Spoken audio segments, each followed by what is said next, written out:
ګران او زړه ته رانږدې ماشومانو، السلام علیکم.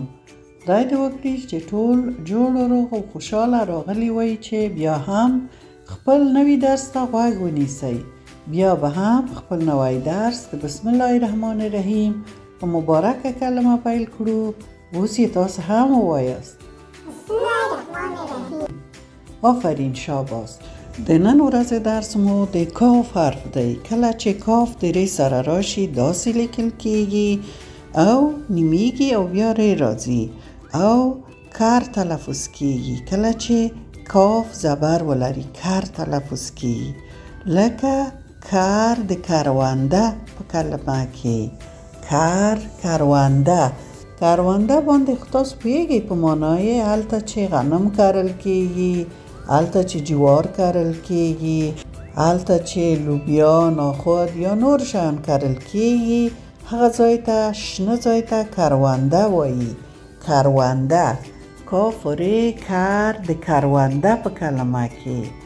کر د کرونده په کلمه کې. کاف ری کلمه د کرونده په کلمه کې.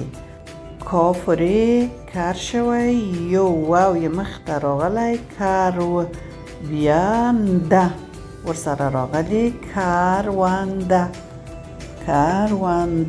اوس به وګورو کله چې ګاف د ری سره راشي داسې لیکل کیږي. ګاف ټیمیږي، ری ورسره راځي او ګر تلفظ کیږي، لکه ګر د ګرمي په کلمه کې.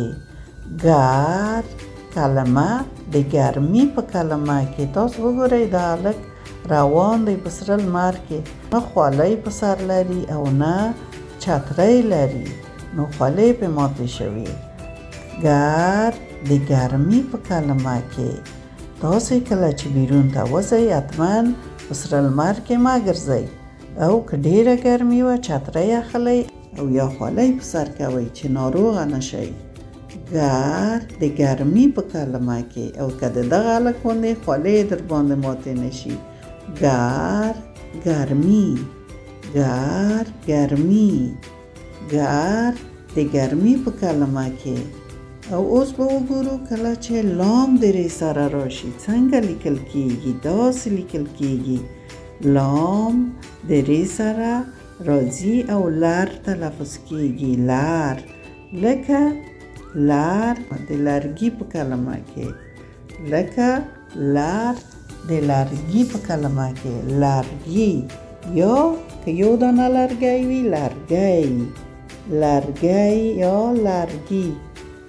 لام ری راغلی، بیا ګاف یا ورسره راغلی، لرګی شو یا لرګي. څو دانې چې شي لرګي کوي. لام ری د لرګي په کلمه کې.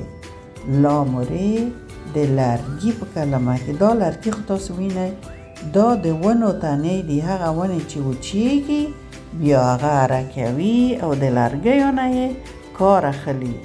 لام ری د لرګي په کلمه کې. داسې ښه منظم یې غوڅ کړي اره کړي دي دا لرګي. د تاسو درس همدومره و، نور نو مو په خدای سپارم. الله مو مل شه. د خدای پامان.